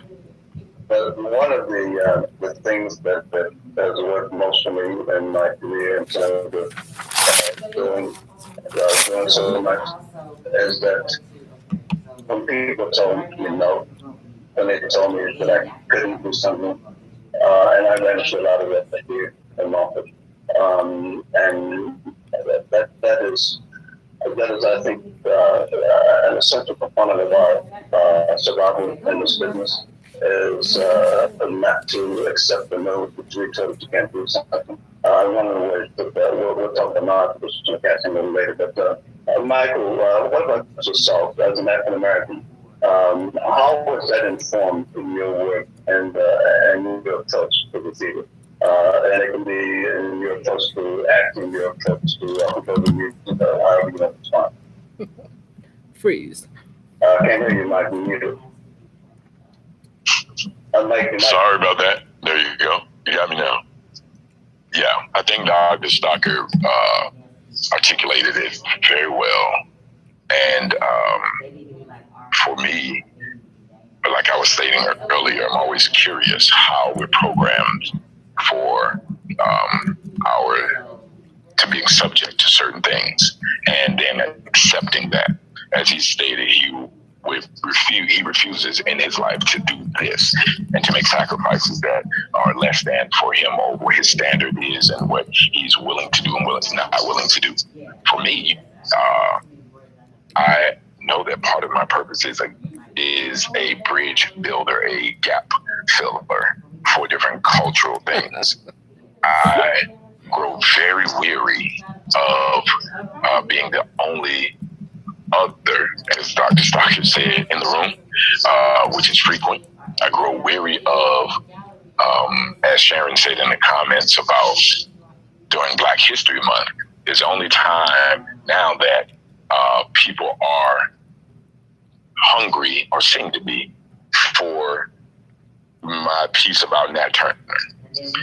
When it happened in August in 1831, not in February. And so this story is important because it's Virginia history, and slavery affected blacks and whites. And Nat Turner was so important because it changed the slavery laws. We're all here able to be doing this right now collectively because of this act. Regardless of your feelings on the act, it was a specific thing that changed the laws in our country so that we could be a precursor to us being here right now today. And I think theater is the vehicle, one of the principal vehicles of communication that we don't examine enough. With both sides of the fences coming together, it's either a black play, like Dr. Stockard is doing his thing over at Norfolk State. It's a black university. It can't just be a good program or a great person doing a good program. It's a black theater Black university, black man doing the show. So we may or may not go there. And I'm curious as to why, because I'm usually the first person hired Local. to go to do, I did Civil War at the Sandler Center. And every other person of color that was involved in that, it's been about maybe 8-10 years ago, maybe longer, I brought them to that production. The people didn't even know in this area that we had people of color that were able to do this show. Why not? And within a few minutes, I cast the whole African-American population of this show, literally. But they called me, oh, Michael's a good one, so he can kind of bridge that gap. I assume that responsibility, but I'm very exhausted of that, very. I think it should be a collective thing, even with our films the same way. I just produced a film. It's on Amazon. We got the word last week. We reached 3.9 million views for this film that we filmed right here. I'm excited about that. And we're not collectively rallying around that, unfortunately. We should all be a part of Dr. Stockard's pieces. When he has something, we all should go, black or white or indifferent. When the generic has something, we should all hear. The people here in this Zoom should be the first people there. Why? Because we're collectively joined together by theater, by this art platform, this media. That's what we're saying anyway. But we should buy the tickets and invest the time, money, energy into that thing. And put our money where our mouth is, so to speak. Yeah. Well stated, sir. Can I add to that? Mr. Silva. Someone is talking, Terrence. They wanted to add. I wanted to just, since it's a natural progression of the conversation, it really does hone in on how we're being educated. We have a number of educators here today, right? And where systemically things are placed in us about stereotypes about who can receive theater, who can receive this work, and how do we break that, dismantling that. And that's why I chose to go into academia. I could have definitely stayed in the Atlanta area and did my work that way, which was great. However, it's this extension of like Dr. Stockard said, where that next baton of artists is going to come from. We're passing that torch on. And it does come down to breaking down that the methods are not just Stanislavski and Chekhov. Yes. What about the Black acting methods? Right. Dr. Luckett, Dr. Schaefer, like we have all these different things, and I think it does extend to what works we're putting on. We put a lot on our community theater, but also we're going to be in that place of educators. We have to be able to be brave about it and question the status quo as well. And then if it's not there, then we break it, then we reestablish it. And I think that there's a lot of focus that is given to the classes, and I love the classics. I do love learning about the history and all of that, but there are other histories to be included that should be highlighted. And I think sometimes as educators, we have to make that choice regardless of who's in our room. ODU has a very different look than the students at NSU, but I teach my students all the same way. I'm going to definitely shift some perspectives, put some mirrors up that they probably don't want to see, and that's okay. You have the environment, and the word I always say is give the permission. Don't apologize. Give the permission to explore and to question it. Excellent. And then as artists and as educators, let us mold and mend that. And then let them take away their perspective of it. But I do think it's important that we create those spaces, not just publicly, but also in our education spaces as well. And then we can be small educators in our own pockets of people that we know. You know, And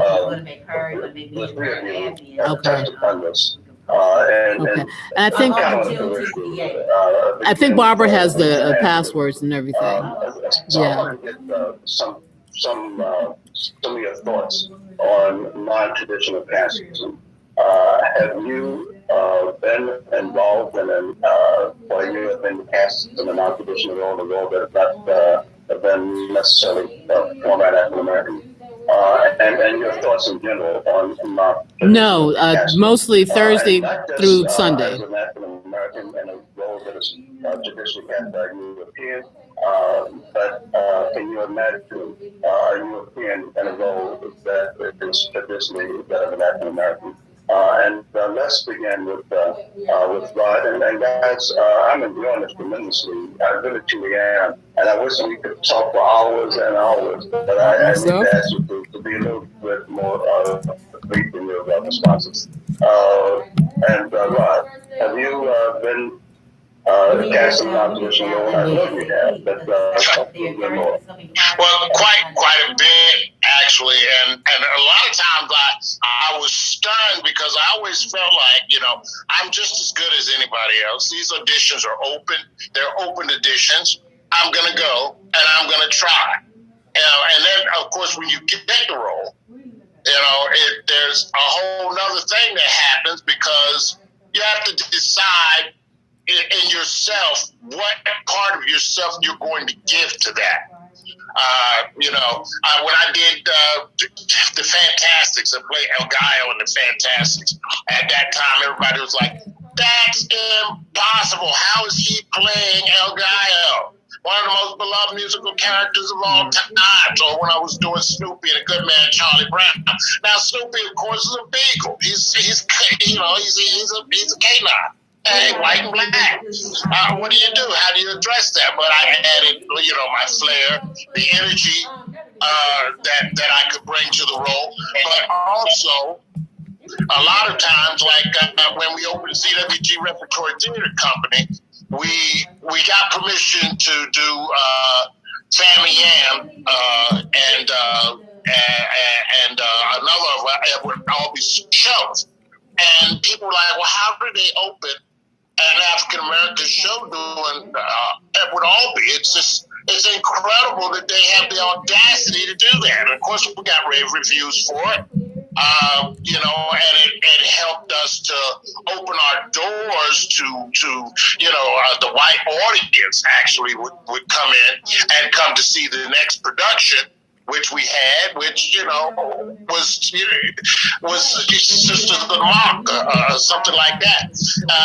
And basically, when we're doing these non-traditional castings, what we're saying is that we're all human beings. We're all, you know, of the same ilk. We all bleed red blood. We all breathe the same air. And why can't we, you know, show these types of relationships? But one of the most things that I go back on or go back to is sometimes I will be kidding with people and I'll say, you know, like when we were doing the Odd Couple at Virginia Stage, you know, and I was kidding with Patrick there, you know, I was like, I decided, you know, how I'm playing Murray, the cop. But then there's this other thing of, do you want Black Murray? You know, and people are like, what? You know, it's like Black Murray. You know, and then you do, you know, actually play him more African American than you know than the Jewish cop, you know, that type of thing. And that people go, what? Oh, it's like with Eddie Albert, Terrence, and you know this, when we did Othello, and Eddie affected this Southern Shakespearean dialect. Which was fantastic because he was like, I'm giving Othello's soul. And he did a great job with that. So, hey, any other thoughts from any of the panelists? Non-traditional casting? Yeah, always. I would say that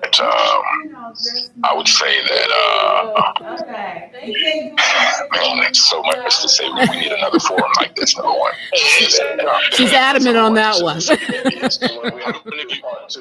How many of you all remember that here, because Brittany kind of alluded to this, that Hugh Copeland, who's a staple in our community for theater, for children's theater, hurrah players, Hugh Copeland several years ago did, and he cast Adrienne Warren, who was a little girl, a little black girl, who was the best for the job. He went through several children. Adrienne is now on Broadway doing the Tina Turner show right before COVID. She's been on Orange is the New Black. She's, you know, I've known her since she was a baby. We worked with her, whatever she's trying to do. The uproar that he got from the and the backlash from his own community, and I'm saying his own for the nature of this conversation, from the white folks, was so bad. And he was hurt, but it empowered him because he was saying she's the best one for the job. He got an interview with Jet Magazine because he decided to cast a little black girl in this staple, piece that's a unit. And I thought it was so amazing. Before that, maybe 10 years before that, I played Daddy Warbucks in Annie. Little Annie girl was white. I'm obviously a big black guy with this voice, and I shaved my head bald. They made a spectacle of it on the news here because I was Daddy Warbucks and how that would be received. It was very mixed. The show was great. Hugh Copeland's show was great. But why, like Rod Suter was saying, do we have to have such a spectacle? If the character is the character, then it doesn't matter. It's the character. We did the Crucible at Hampton University with an all-black cast.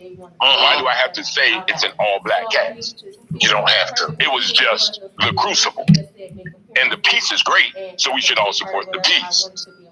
The Wiz, because he did it, Dr. Stocker did it, is a great piece. Because it's not the Wizard of Oz, it's specifically the Wiz. And it's a musical, and it's colorful and amazing. I directed it a few years ago, and I cast a white girl as the Good Witch. Baby, let me tell you about the world and the way things are. She sang it better than a lot of black girls that I know. Killed it. Lisa Hernandez. And people were upset. Some in the black community. I'm saying, so the problem is on both sides. But the support is very specific. The way we address it. I applaud Dr. Stockton for standing up and saying, this one I'm going to do, this one I'm not going to do. I think my role is a little bit different. I'm trying to bridge the gaps, but I'm like, it's whack. Gary Spell, white guy here, local, great musician, great writer. He wrote a piece about 1619. I won an award for it last year. National Travel and Tourism Award, 1619, the first Africans to arrive in Virginia. I know 5 black writers that could write that story, not given the opportunity. That should have been given that opportunity. I will say, I've known Gary 35 years. If it's going to be a white person that I know to tell this story, I would say, okay, let him tell the story, because he is going to be try to be true to the nature of, to the truth of it, the integrity of it. But why is it the opportunity is, and it be more legit and received than if Terrence wrote it? And Terrence here right now, okay, and a great writer. So yeah, I'm done. Thank you. That's right. Thank you for being there, but thank you for the props. Yes. Any other thoughts on that question about not? Can I just one more thing too? Okay. And that is like when we are, a lot of times I used to catch a lot of flack from people because I would stop what I'm doing to go and start an African American company. Or someone would come to me and say, we want you to take over the artistic directorship of this country, of this company rather, and guide this ship for us. And that would be fine because I always want, a stable repertory theater company for our people in this area, in this region, in this state. A lot of times I would get flack if, say, I left CWG or I left RQ to go over to Generic and do a show. And it's remarkable that I get all of a sudden my own people going, why are you over there working with the white folks? Why aren't you doing this or doing that? And it's like, well, they're theaters, they're stages. And I feel like I ought to be able to grace every stage in Hampton Roads no matter what. And I should be able to do any or every show no matter what. But I still want to give back my community to establish, our audience and to expose people. And one of the best things that it is that happens is when you're on those opposite stages, people see you and they're inspired to go to try and do it for themselves because they say, you know what, out of all those people, I saw that one black actor up there doing that, and he was just as good as everybody else. She was just as good as everybody else, and I can do that too. That's inspiration for me. So that's one of my pet peeves is that when we do branch out and work in other places, we get we get flack from people. You know, there are many more questions that I sent you guys so that we could prepare in advance. But in the interest of time, what I'd like to do is to just take a look at some of these other questions that are coming in. This is from Mr. Naps. Yes, to go towards the discussion. There was a period in theater, and here locally that the classics, including musical theater, were presented with all black cast, the King and the Sound of Music, Oliver, and so forth. What little book? Any comments on that, guys? It might be on the inside of your book. Oh. Listen, but he's been around for a while. He's a very gifted actor and singer. Let's see. There's been a number of notes in the chat box that I really have not. Yeah, that is a good idea. That's an excellent idea. I asked earlier, how has your experience as an African American informed your approach to the craft of acting, to writing, directing, and being a composer, a lyricist? So let me flip it around. How has your experience? I have a password for Facebook. I don't know if it's the right one. Enriching your own life personally. Have there been the call is on the phone where you were involved in a production that you got quite a bit out of that you didn't expect to go from in a certain kind of way? Oftentimes we do a character and then researching that character, we'll learn new things about how we might approach situations in life. Okay. And instances where you have, where your own life has been exposed. Yeah. So is it that the Juneteenth Facebook or is it Sherry Bill? The Juneteenth. Okay. The Juneteenth. Okay. All right. Because We need to have everything go through the Juneteenth. Right. Yes, I agree. I would So say and I'm not sure if this. anytime I'm you're not sure if this presenting a story Facebook as an password I actor, have is for which one. there's something that's taken away from it. I think that's just universal as being a So, but if you go into But, the Juneteenth, go when into you the. are telling stories that come from your culture and your community, they are expanding how you view yourself, how you view others. Right now, like a couple hours, I'm gonna close out how I learned what I learned. It's August Wilson's solo show. I love August Wilson. Always love August Wilson. But in preparing for this show in particular, it being a one-man show for 2 hours, I had no idea the depth of who he was and some of the stories that he talks about in his own life. Say what again? Mirror this conversation, actually. All that he went through to be able to become August Wilson, you know? Okay. They're self-affirming. And I would almost tie back to that question about colorblind casting. Okay. You know?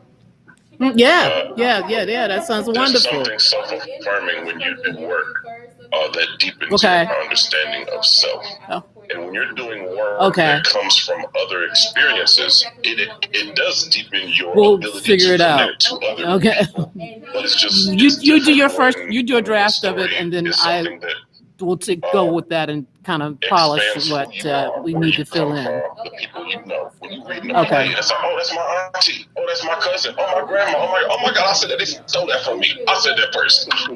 The interview that you were doing. The interview here? Oh, okay.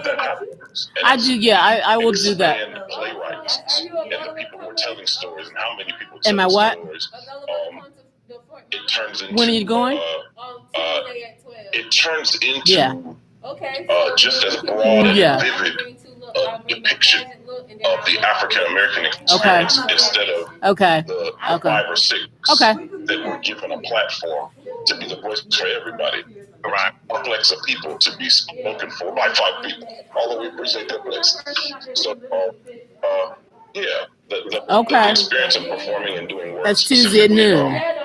For people of color and African Americans, deepens my own understanding, and it's always a gift. You always speaking for those who have come before you, not just writers and actors, but our ancestors, and all of them collectively.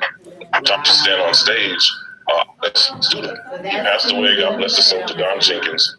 Forever. Pardon me. Who was this? Don Jenkins.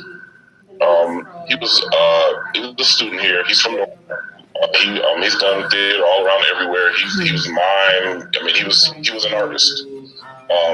But I remember, you always have the parents and people who are like, oh, I'll come see a show. Oh, maybe later when we're growing up in theater, we want somebody to come support us. And they're like, oh, that's cute.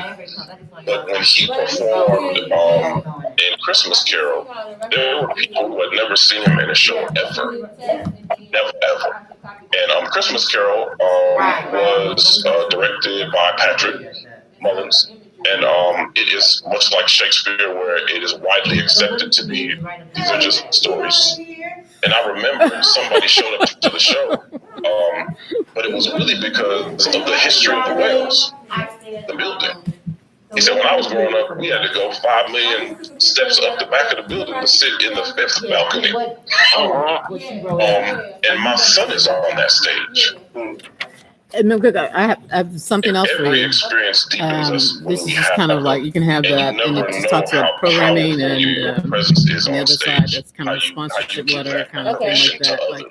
You would, in fact, you want to make a copy of that? Uninhibited, joyful selves. You just don't know. You never know who's watching you. So to that, I say that sometimes being on stage and having your performances, it's if you're having that on stage, telling your own story, imagine the people who see themselves for the first time on stage. You're the curator of the story as the director. When you put the words together that made them giggle because it sounds like family, I think it's tremendous. Thank you, sir. To add to that, Anthony, that importance of what people see and what they're representing, and Terrence kind of mentioned about what being bad. You ever catch up with Jimmy? Some of you all have seen this. This was a solo piece that I do that looks at that statistic. He'll be walking. Women have suffered through domestic violence or intimate partner violence in their life, but more specifically, what does that look like for African American women? And wherever I enter, my race enters me. And creating that piece. So we've been talking about a lot of established pieces, but I did not see me enough. I did not see narratives that I knew, my own personal experiences dealing with intimate partner violence, me working with the YWCA here, hearing these narratives. And I found myself needing to amplify something and did not necessarily see it. So in creating this piece, in creating these narratives, from the feedback that I've gotten is that it put up or lifted the veil over people, that the stage could not just be used to entertain, but enlighten. It should be now. How can we use the stage to be a little bit larger than just, that was really good, but whoa, I really see that. But then extending to that is the dialogue. This right here, what we're talking about is the things that we've seen and experienced and how they linger with us. That's the importance of all this work that we're doing, the community engagement part, but more specifically the impact beyond what we do. And when you see certain bodies in space, so you don't need a ride. A larger impact that we can even fathom, right? And so the importance of again giving that permission. No. The sources. Like I love what Patrick is doing with the Virginia Stage Company over the summer with these different workshops, offering people ways, even now digital virtually, to come and do solo development or study this or that. Like we have to be able to expand these resources. So when there's nothing there, then they create their own and giving. If he got to Norfolk, then he can get to where he's staying. Thank you so very much. Again, very well stated, very well said. Guys, this has been the host is okay. I keep getting prompts on my screen. This has been so you know where to go get it? And engaging, and there was so much more that we could talk about, and perhaps What is the address? have another opportunity to talk a little bit further again to do a part two. For heaven's Patrick, sakes, are you there? being such a pain. I am, sir. Were there questions? I did not get much of an opportunity to look at what was popping up on the screen in terms of the chats. Did On you Tuesday? see any questions there that you would address? Someone correct me if I'm wrong, but I think the one that you pointed out about the history of all Black performances was the only specific question I saw. But a lot of great commentary that kind of deepened the conversation that was occurring otherwise. I know you as a friend, and I think I have a pretty good idea of where your heart and where your spirit is, and this arena, this area that we're talking. What prompted you as a white man to want to go to separate? You touched upon it a little bit earlier, but what was it that inspired you, that prompted you to want to stage this kind of conversation? These are such ridiculous questions. Well, gosh, that's a big question. I grew up in Atlanta, for one thing, which in some ways has very similar demographics to this area, except that there is a much more mainstream presence of Black entertainment in that town. And of course, we're familiar with not just Tyler Perry, but lots of, Kenny Leon's work that goes way back. And I was really lucky to be an intern around the Alliance when Kenny was there. In fact, I have a lot of privilege, of course, but I also grew up in my own weird evangelical cult-like background, and coming out, and I don't take that lightly, but coming out as a queer person in a time that I was kind of always felt like an outsider, and I didn't really understand why we need to be so different and why such cultural lines are drawn, because at the end of the day we all are human. So I think there's a whole lot of reasons. Theater for me became a way to explore the world past the tiny little whatever puddle that I grew up in. And I'm grateful for that puddle because it was my puddle, but the world's so much bigger. And so theater and questions and listening to artists who are different than me or like me, but people who are speaking their authentic truth. I think that's everything. And the tools of theater that we talk about with public works, that's a lot of what helped me get past some of my own personal trauma. You made me put this on the list because I probably would have blown it off. Voice and the body work and the somatic stuff that goes with that training. So I needed to hear what they were to me, theater's a whole lot bigger than just, I'm going to be a star and I've got a great voice. And we are really grateful to have so many great voices in this town. But how do we use that for a greater good? I don't know if you're familiar with this book, Emergent Strategy, but this author is amazing, and she talks, there's a quote, oh golly, I wrote it down earlier today, I'm just going to pull it up, I'll make it up, but she said the purpose, there's a quote from Tony Lambora. The author says the purpose of the artist is to make the revolution irresistible. And I believe that theater has the ability to change the world. And I think when we get humans together talking about things, yes, and we talk about that a lot, about the audience experience of people being in a room together. And obviously that is but it's us working together to make something. That's the deeper change. That you talked about the impact of being in a show on somebody's life, and it is that part of it. The main thing we got to find out Benita's asking about Virginia Stage Company embracing local playwrights. So I'll be honest, Benita, we haven't had a history of doing that a whole lot. We've done stage readings and workshops, and I can't speak to the whole history. But I know that in my time we've done some readings and workshops, including Patty Ray's play that we talked about earlier. And some other work over the years. I know that Jack Martin, he mentioned, and Tommy Coleman staged some readings a few years ago. We should be able to get And I think the stage companies should feeling out what their place is. I can't speak for the company. I can only speak for my part of it. So what I'm gonna do, But I think we're feeling out what our place is in this moment as the world's changing and what our work is. But I am immensely grateful for the playwrights in this town, like Sharon Cook and Patty and many others who have been so prolific and whose influence is, you know, I mean, Sharon's work alone, which I don't even know Sharon that well, but like you can't live in this town and not see the impact of her work. And you know, there are lots of people who just, you know, are just doing the work, and I'd like to know how we can all, you know, Michael hit on this. How do we collaborate better? How do we better support each other? And I'll stop talking, but the last thing I'll say is, you know, we get caught up in our own circles. We get, you know, we're all so busy on our own projects that it gets often, you know, it's hard to get out of our bubbles and how do we open up our bubbles so that more people are involved in our projects and in an authentic and organic way, so we're making things together. That would be my goal. I see Sharon's getting a lot of support in the chat. Oh, yes. Basically, she was going to set up the whole thing. She's fantastic. Wow. You know, one of my things is always, I've always wanted to educate, to stimulate, to entertain, and enlighten when we're on that stage.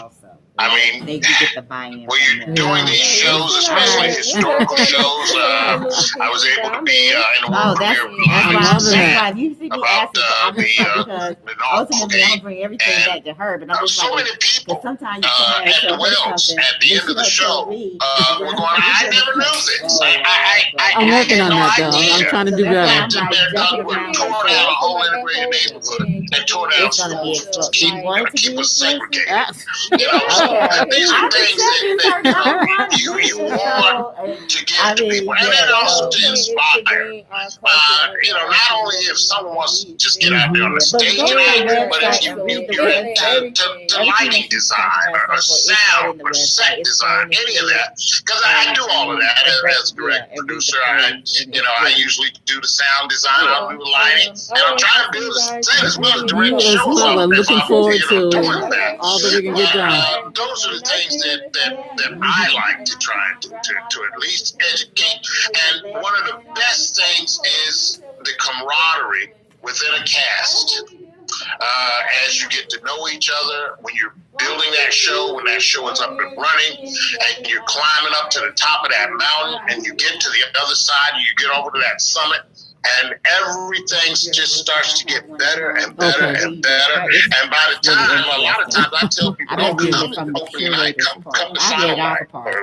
Yeah, well, the curator is always the one who tends to be like kind of running the show and everything like that. So I play the curator a lot. I read all the parts.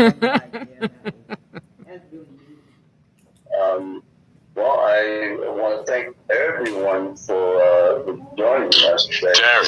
Yes. I'd like to say one thing, two things. Hey to Sherry Bailey. I didn't know she was in the thing. Sherry Bailey is like Sherry. Everybody say shout out to Sherry Bailey. Yes. Sherry Bailey. Hey, they did a shout out to me. I thought it was very interesting about Sharon saying that about the Virginia States Company at the Wells, and even with Dr. Stocker. How do we incorporate some of these local playwrights' performances as a once-a-year piece, even if it's not a main stage piece, just a stage piece at Norfolk State University and at the Wells Theatre, and briefly with you over there at ODU, so that the performers, like Sharon, what Sharon said, have an opportunity to be writers, like Sherry, Terrence, have an opportunity to do their pieces within a space that is Hey, Michael O'Mell. Say again? Hey, Michael O'Mell, Sherry Bailey. Hey, Sherry Bailey, we love you. So I just wanted to give you a public shout out, shout out and love. Much appreciated, my friend. You're welcome, love. You're welcome, darling. How do we do that where we can perform and have a conversation about that? Terrence's show should be on the Wells Theater platform, and then Sherry's show should be at Norfolk State, and then we all intercommunally support each other as well. Yeah. That's all. Sherry, how are you doing, my dear? Hello there, Sherry. I'm sorry. Yes, the tech part of it like slows me down here, but this has been wonderful to hear what the future of theater, Black theater particularly here in Hampton Roads, is going to be and has always been, but now kind of re-emerging in the age of the pandemic. And I'm excited. And this next Friday on the 30th through Sunday the 2nd, we'll be doing auditions and interviews for Summers in Suffolk, which is coming back to Hampton Roads this summer of 2021. So looking forward to seeing so many of you. Well, thank you for that audition with us. And great to voice again. It's been a while. Guys, I think that I wanted to hop in real quick.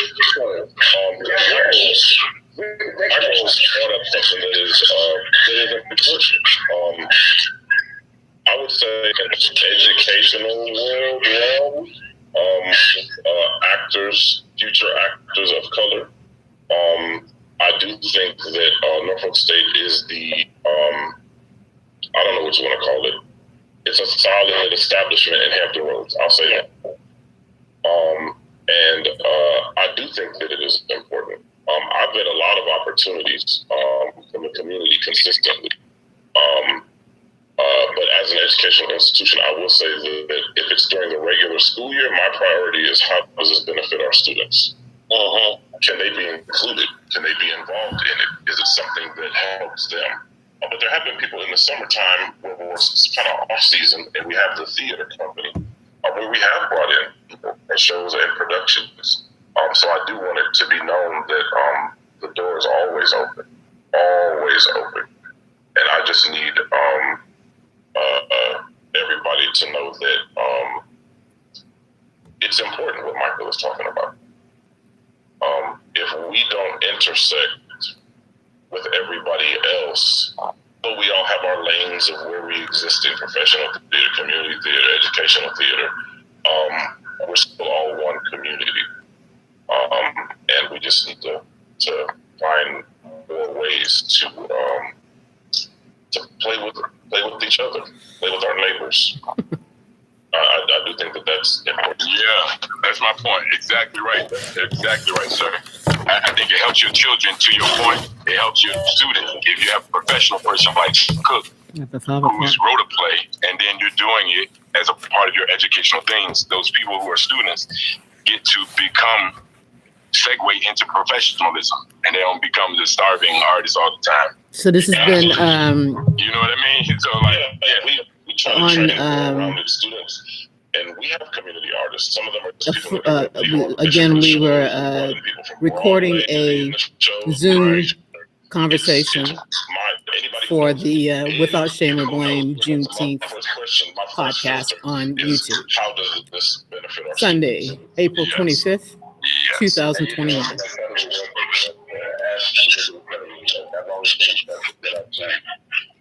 So the next conversation will be